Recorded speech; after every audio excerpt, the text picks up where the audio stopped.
नमस्कार, सुबह के 10 बजने वाले हैं। ये वक्त है अपना बिहार का। मैं हूं आपके साथ विभा उपाध्याय। 30 अक्टूबर की तारीख बेहद करीब है। 2 सीटों पर होने वाले उपचुनाव के लिए नेताओं ने अपनी पूरी ताकत झोंक दी है। 2 का दंगल कौन जीतेगा, इसका नतीजा 2 नवंबर को आएगा, लेकिन उससे पहले प्रचार का दौर लगातार जारी है।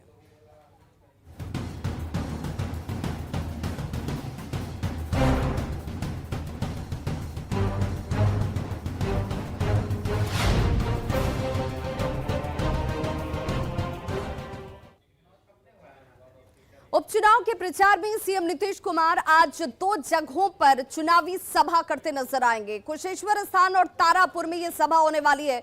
कुशेश्वर स्थान के धुबौलिया में चुनाव सभा करेंगे नीतीश कुमार।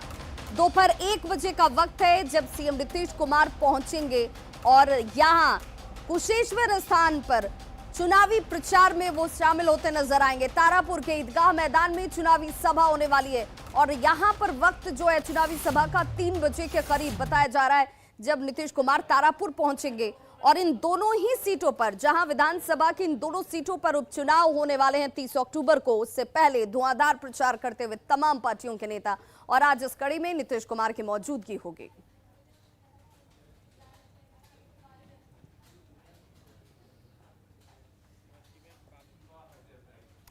लखीसराय पहुंचे केंद्रीय मंत्री गिरिराज सिंह ने तारापुर और कुशेश्वर स्थान उपचुनाव में एनडीए की जीत का दावा किया है।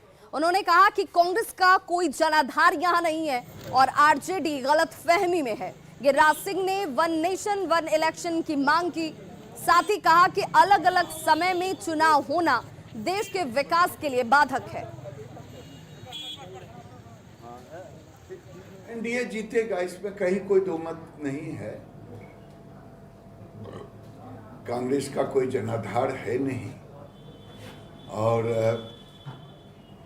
आरजेडी गलतफहमी में है। देश में समय आ गया है, एक देश एक चुनाव। अब देखिए, मैं 2019 में लोकसभा का चुनाव, 2020 में बिहार विधानसभा का चुनाव, 2021 में पंचायत का चुनाव और 2022 में ये परिषद से जो एमएलसी होते हैं उनका और नगर का चुनाव, और फिर 2024 में लोकसभा का चुनाव। ये देश के विकास के लिए एक बाधक है। और उपचुनाव से पहले लालू प्रसाद भी पटना पहुंच चुके हैं। दोनों ही सीटों पर आरजेडी प्रत्याशी के पक्ष में प्रचार कर सकते हैं लालू प्रसाद। और कल पटना पहुंचे लालू प्रसाद की आज बिहार की राजधानी में लंबे समय के बाद पहली सुबह है। तो नई सुबह और नई सियासत। जी हां, पटना में आरजेडी अध्यक्ष लालू प्रसाद यादव के समर्थकों की दीवानगी देखते ही बन रही है। जैसे ही इस बात की जानकारी लालू के समर्थकों को मिली कि लालू पटना आ चुके हैं, उनसे मिलने वाले लोग आधी रात से ही उनके घर के बाहर इंतजार कर रहे थे। लालू भी अपने चाहने वालों को बुलाकर उनसे मुलाकात कर रहे हैं। देखिए राबड़ी देवी आवास से संवाददाता अमित कुमार की रिपोर्ट। पटना पहुंच चुके हैं। कल शाम लालू प्रसाद यादव जो हैं राबड़ी देवी मीसा भारती के साथ पटना पहुंचे। तेज प्रताप तेजस्वी लालू को रिसीव करने एयरपोर्ट भी गए और अब लालू प्रसाद यादव जो हैं वो अपने राबड़ी देवी की जो आवास है यहाँ पे हैं और लोगों से मिलने का सिलसिला जो है वो लालू का शुरू हो चुका है। लालू का यही अंदाज जो है वो लोगों को पसंद आता है। आम हो या खास, सभी से लालू मिलते हैं और देख सकते हैं यहाँ पे जो लोग हैं वो मिलने जा रहे हैं लालू प्रसाद यादव से और मिल करके अपनी बातों को रखेंगे। लालू भी चाहते हैं कि बीते 3 साल में क्या कुछ चला है बिहार में, इसके बारे में वो जाने। तो देखिए यहाँ पे लालू से मिलने लोग आए हैं। कहाँ से आए हैं बाबा? किशनगंज जिला। किशनगंज से। क्या नाम है? इमाजुद्दीन। इमाजुद्दीन साहब, ये बताइएगा कि लालू जी से मिलने की इच्छा क्यों? वो बहुत दिन पर आए पटना, इसलिए उससे मिलना बहुत खुशी की बात है मेरा। इससे पहले कब मुलाकात हुई थी? गए थे हमारा किशनगंज, घर पर ही मुलाकात हुआ। आपके घर पे गया था? हाँ। किशनगंज जिला से है सर। क्या किन बातों को लेकर आए हैं लालू जी से मिलने? सर इसमें खुशी से आए हैं कि सर जी घर आए हैं तो भेंट भाट करेंगे इसमें। क्या नाम हुआ? महमूद आलम। महमूद आलम है। खुशी से आए हैं, खुशी जाहिर करने आए हैं, लालू जी से मिलने आए हैं। और आपको हम दिखाना चाहेंगे कि लालू प्रसाद यादव जब पटना पहुंचे हैं तो उनको लेकर के पटना में होर्डिंग्स की भी होड़ मची है। यहाँ और भी कुछ लोग हैं। ये बताइएगा कि लालू जी से मिलने आए हैं, कितनी खुशी है? बहुत खुशी है उनसे मिलने के लिए। मिलके क्या कहेंगे? बस उनका हाल समाचार पूछेंगे कैसे हैं, बढ़िया है। उनका जो भी उनका स्वास्थ्य के प्रति उनका भी है उसको लेकर थोड़ा सा चिंता मन में है। चिंता थी। सिर्फ उनका दर्शन करने आए थे, बहुत दिनों से इंतजार था। पता चला कि कल वो आ रहे हैं। कल हम भी पटना आए थे सिर्फ इनका दर्शन करने के लिए, अपने भगवान का दर्शन करने के लिए यहाँ। होर्डिंग में जो है गरीब गुरुओं की आवाज़, सामाजिक न्याय के योद्धा, हमारे आदर्श, देश की राजनीति अधूरी, राजद के राष्ट्रीय अध्यक्ष लालू प्रसाद यादव जी का पटना की धरती पर, बिहार पर पलके बिछाए आपकी जनता अपने भगवान का इंतजार कर रही है। इस तरह का होर्डिंग जो है बोलते हुए लगाया गया है। बिहार मतलब लालू और लालू मतलब बिहार बताया गया है। और ये होर्डिंग जो है वो आरजेडी की तरफ से लगाया गया है, देख सकते हैं। और कहीं न कहीं लालू को लेकर के जो लोगों के मन में एक जिज्ञासा थी, एक बार फिर से उन्हें देखने की, उनसे मिलने की, उनसे मिल कर के अपने दिल हाल बताने की, वो अब यहाँ पे साकार होता नजर आ रहा है। लोग मिल रहे हैं और उनसे अपनी बात कह रहे हैं, उनका हाल जान रहे हैं। कैमरा पर्सन दीपक के साथ अमित कुमार, न्यूज़ 18 पटना। तो लालू प्रसाद यादव के परिवार में ड्रामा कल रात भी जारी रहा। लालू के बड़े बेटे तेज प्रताप यादव ने पार्टी के प्रदेश अध्यक्ष जगदानंद सिंह को लेकर नाराजगी जाहिर करते हुए अपने घर के बाहर धरने पर बैठ गए और अपने पिता लालू से मिलने पर अड़ गए। जब लालू तेज प्रताप के घर उन्हें मनाने गए तब तेज प्रताप ने उनका पैर धोकर उनका आशीर्वाद लिया। इसके बाद लालू ने तेज प्रताप को गुरु मंत्र दिया। लालू से गुरु मंत्र मिलते ही तेज प्रताप ने ट्वीट कर कांग्रेस पर निशाना साधा। देखिए संवाददाता अमित कुमार की रिपोर्ट।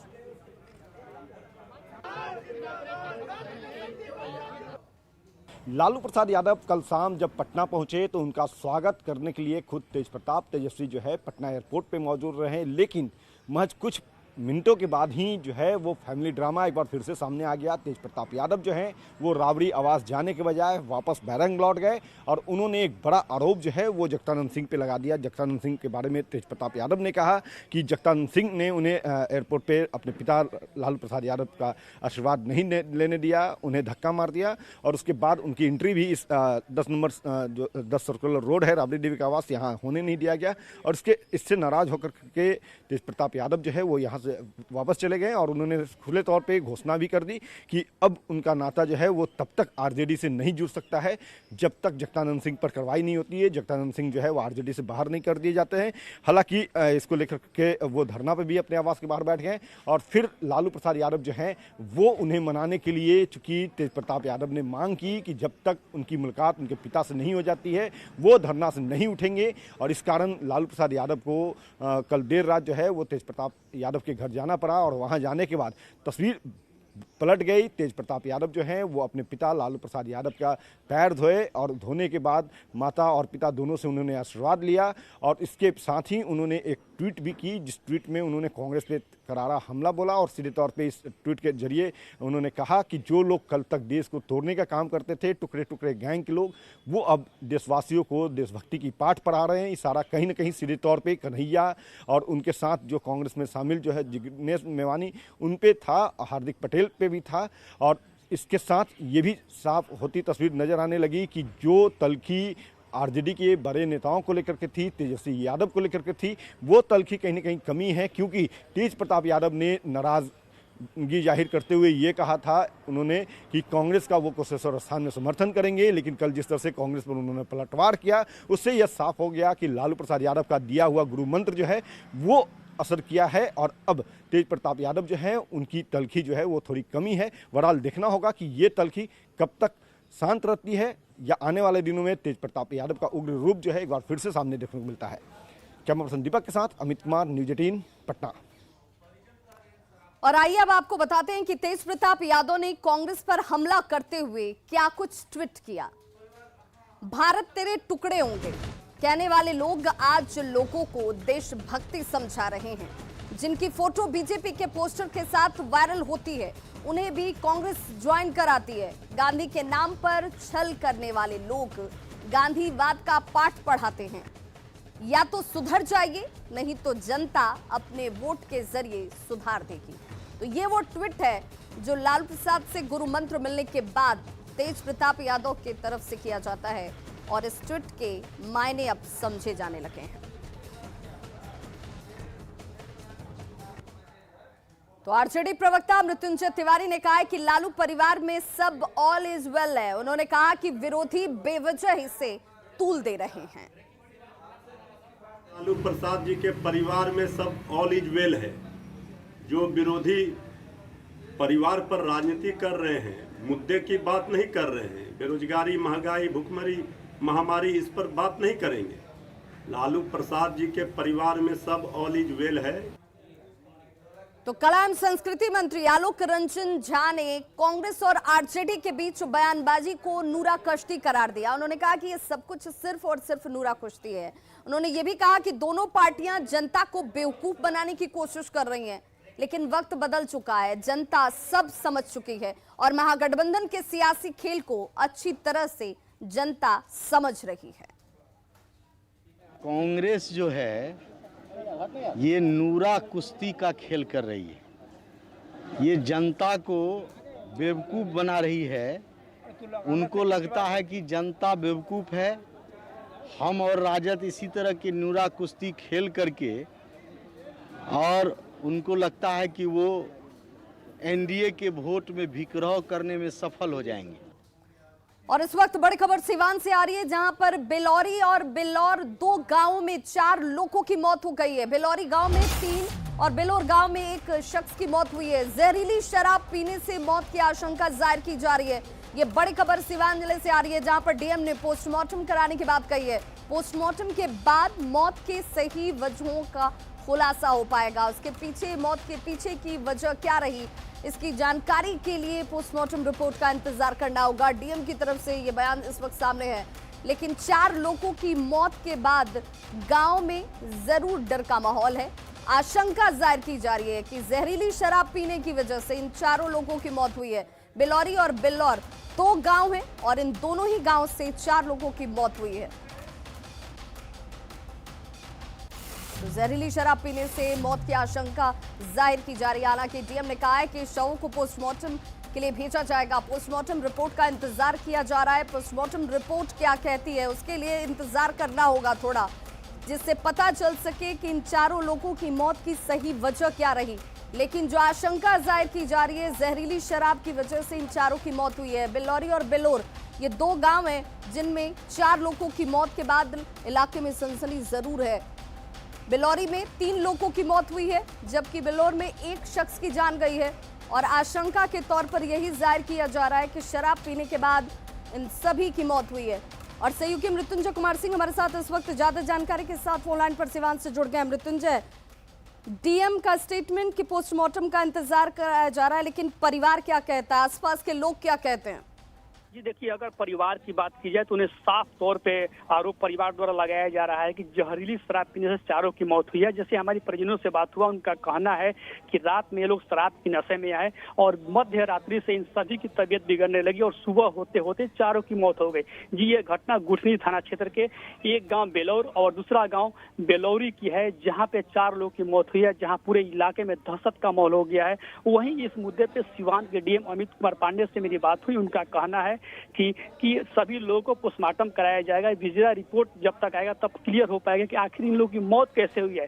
लेकिन अगर परिजन की बात की जाए, ग्रामीण की बात की जाए, तो उन्होंने साफ तौर पर उन लोगों का आरोप है कि शराब पीने से इन 4 की मौत हुई है। जी बिल्कुल मृत्युंजय, लेकिन साथ ही सवाल ये भी उठता है कि शराब मिल रही है, शराब का सेवन किया जा रहा है, और क्या पंचायत चुनाव के मद्देनजर भी इस मौत को देखा जाए? ये देखिए, ये घटना हुई है, ये घटना बिहार यूपी का बॉर्डर पड़ता है, बॉर्डरिंग इलाका है। ठीक उसके बगल में जो हमारे सूत्र बता रहे हैं, वहाँ शराब बनाई जाती है।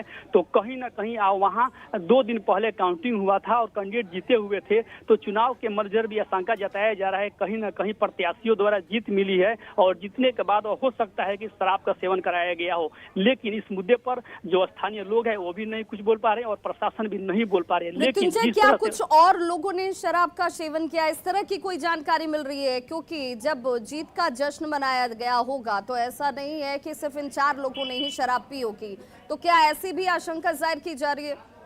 हाँ बिल्कुल, आपने सही कहा कि कहीं ना कहीं अगर जीत का जश्न है तो कुछ और लोग शराब का सेवन कर सकते हैं, लेकिन अब 4 लोगों की जिस तरह से मौत की बात सामने आ रही है, तो सभी लोग चूंकि बिहार में शराबबंदी है और ग्रामीण भी खुलकर नहीं कह रहे हैं कि चूंकि उन लोगों का डर है कि आखिर शराबबंदी है तो शराब कैसे पिए। पहले तो भाई असमंजस की स्थिति थी। ये सुबह हमारी वहाँ ग्रामीणों से बात हुई तो जो ग्रामीण थे वो शव जलाने के प्रयास कर रहे थे, तभी भनक अगल बगल गाँव में लगा तो इस तरह का बात सामने आया। परिजन भी साफ तौर पर कह रहे हैं कि लोग शराब के नशे में, तो कहीं ना कहीं हो सकता है क्या शव को पुलिस ने अपने कब्जे में ले लिया है? मृत्युंजय, पोस्टमार्टम के लिए भेजा जा रहा है? हाँ जी, अभी उस गांव में शव रखा हुआ है, पुलिस वहां पहुंच चुकी है। सभी चूंकि बॉर्डरिंग इलाका है, बिहार यूपी का बॉर्डरिंग इलाका है, सभी को पोस्टमार्टम के लिए सीमा लाया जा रहा है। पोस्टमार्टम रिपोर्ट आएगा तब क्लियर हो पाएगा। चलिए, बहुत बहुत शुक्रिया मृत्युंजय इस तमाम जानकारी के लिए। आप इस खबर पर नजर बनाए रखिए, इससे जुड़ी हर अपडेट अपने दर्शकों तक पहुंचाएंगे। और बड़ी खबर इस वक्त समस्तीपुर से आ रही है, जहां पर लापता युवक का शव बरामद किया गया है। गोली मारकर युवक की हत्या कर दी गई है। चकमेसी के कुड़वा सरहौरा में शव की बरामदगी हुई है। हत्या के विरोध में समस्तीपुर दरभंगा सड़क को लोगों ने जाम कर दिया है। शनिवार की शाम से रोशन कुमार, ये वो शख्स जो लापता बताया जा रहा था, उसके शव की बरामदगी के बाद आक्रोशित ग्रामीणों ने सड़क जाम कर दिया है। नारेबाजी की जा रही है। शव की बरामदगी हुई है। हालांकि सुरक्षित वापसी की कोशिश की जा रही थी, लेकिन इस वक्त जो खबर आ रही है, शनिवार की शाम से लापता रोशन कुमार के शव को बरामद किया गया है।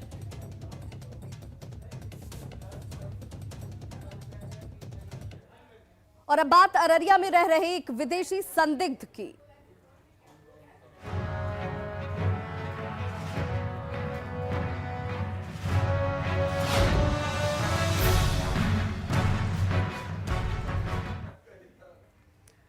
तो अररिया में रह रहे दोहरी नागरिकता वाले शख्स मोहम्मद जावेद को नेपाल पुलिस तलाश कर रही है। नेपाल के विराटनगर के एक मदरसे में धर्म का पाठ पढ़ाने वाले मोहम्मद जावेद पर उसी मदरसे के हेड ने गंभीर आरोप लगाते हुए नेपाल के हाई कोर्ट में संदिग्ध गतिविधि में शामिल होने और फर्जीवाड़े की शिकायत की है। हेड मौलवी का यह आरोप है कि बॉर्डर पर मोहम्मद जावेद ने कुछ विदेशी मेहमानों को शरण दे रखी थी और इसकी जानकारी जब उन्हें मिली तो उन्होंने कोर्ट में इसकी शिकायत की। इस खबर के बाद भारत और नेपाल दोनों ही देशों की खुफिया एजेंसी अलर्ट हो गई है। न्यूज 18 के पास मोहम्मद जावेद की दोहरी नागरिकता की एक्सक्लूसिव कॉपी मौजूद है। इस खबर की गंभीरता को देखते हुए नेपाल के विराटनगर पहुंचकर हमारे संवाददाता सतीश ने शिकायत करने वाले मौलवी से बातचीत की। अभी हम मौजूद हैं नेपाल की ज़मीन पर। यह विराटनगर का इलाका है और तस्वीर जो सामने नज़र आ रही है वो ताजुल इस्लाम निम्न माध्यमिक विद्यालय, एक मदरसा है नेपाल का। और हम यहाँ इसलिए आए हैं क्योंकि यहाँ के मदरसा के जो हेड मौलवी हैं वो अपने एक सहयोगी जो मोहम्मद जावेद हैं उनकी संदिग्ध गतिविधि नेपाल के इलाके में वो बता रहे हैं।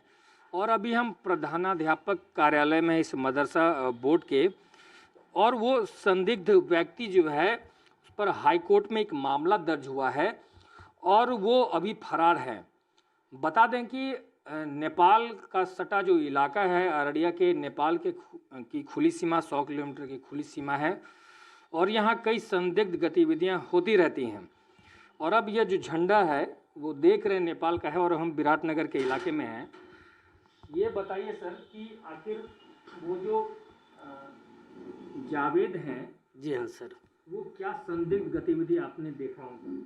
जी हाँ, मैंने उसका कुछ दिन पहले ही से 2 बरस पहले ही से मैंने उसका जो है गलत गतिविधि मैंने देखा है और इसी लेकर के वो मदरसे से भी फिरार है और पैसे लेके भी फिरार है, जिसकी वजह से हमारा मदरसा जो है 1.5 वर्ष से बच्चे के मदरसा अल्पत्र है और पठन पाठन में अवरोध हुआ है और टीचर को तलब भी नहीं मिला है इसी जावेद की वजह से। ये तो जावेद जी, जो जावेद हैं उनका बयान हमारे पास, वो कह रहे हैं कि आपने कुछ घोटाला किया था, उसको उजागर किया, उसके बाद आप जो है उनके पीछे पड़ गए।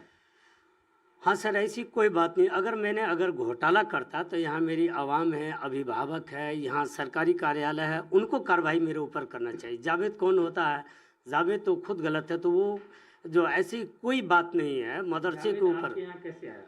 जावेद को मैंने आज से 6 बरस पहले जो है उर्दू पढ़ाने के लिए, अरबी पढ़ाने के लिए बुलाया था और हम लोग सटे हुए हैं और उसको उर्दू पढ़ाने के लिए हम लोग रखे थे। कैसे पता चला कि वो संदिग्ध है? कुछ दिन पहले जो है जो उनका मैंने रवैया देखा, रवैया देखने के बाद जो है मुझे शक लगा, तो मैंने उसको बुलाया और कुछ आदमी को ही बुलाया और उसके सामने मैंने पूछा कि क्या आपका दौरो नागरिकता है, क्या आप दौरो नागरिक हैं? तो इनकार करने लगे। कुछ ही दिन के बाद जो कुछ कागज़ मिला जो है उसके तहत में गया जो है। क्या कागज़ है वो? हाई कोर्ट का कुछ दिखलाएंगे आप? जी हाँ, हाई कोर्ट का कागज़ में उसका पूरा प्रमाण दिखा सकता हूँ। तो न्यूज़ 18 के पास मोहम्मद जावेद की दोहरी नागरिकता का प्रमाण पत्र है। 1 साल से ऊपर से मोहम्मद जावेद भारत में रह रहा है, लेकिन जब न्यूज़ 18 की टीम ने मोहम्मद जावेद से बात की तो जावेद ने खुद को पाक साफ बताया और कहा कि मेरी दोहरी नागरिकता का प्रमाण दिया जाए। दोहरी नागरिकता का सवाल है, आरोप है, क्या कहेंगे आप? सर पहली बात तो ये है कि अगर हम दोनों नागरिकता हैं तो साबित किया जाए कि असल जावेद तो एक ही नहीं हो, जावेद तो बहुत सारे हैं, ठीक है। तो मेरे तस्वीर खींचकर दोस्ती जावेद के साथ ज्वाइन करके डाला गया, ये बदनाम करने की साजिश चल रही है। कौन कर रहा बदनाम? ये मौलवी शमसुल जो पूर्व प्रधानाध्यापक अभी हैं। कहाँ के प्रधानाध्यापक? ये मदरसा ताजुल इस्लाम नमूना आधारभूत विद्यालय के पूर्व। मदरसा कहाँ पर है? ये विराटनगर 13 में है और मौलवी शमसुल जो है वो घुरना बाजार से आके विराटनगर में वो ज्वाइन किया है। वो भारत के रहने वाले खुद है वो, और शादी किया है रानी में, जन्मसिद्ध नागरिकता बनाया। और हम जो है मेरा पास वंशज नागरिकता है। वो आप पर क्यों आरोप लगा रहे हैं? और किसी पर लगा सकते थे, आप ही पे क्यों? असल जो है कि आरोप लगाने में उसका मकसद यही है कि उस जगह पे पहले ज्वाइनिंग किया हुआ था, वो महानगर पालिका ने उसको 39 लाख जो दिया था वो भ्रष्टाचारी में पकड़ाने के उद्देश्य से इसको महानगर पालिका उसको खारिज कर दिया है। तो खबरों का सिलसिला लगातार जारी है, आप देखते रहिए न्यूज़ 18 बिहार झारखंड।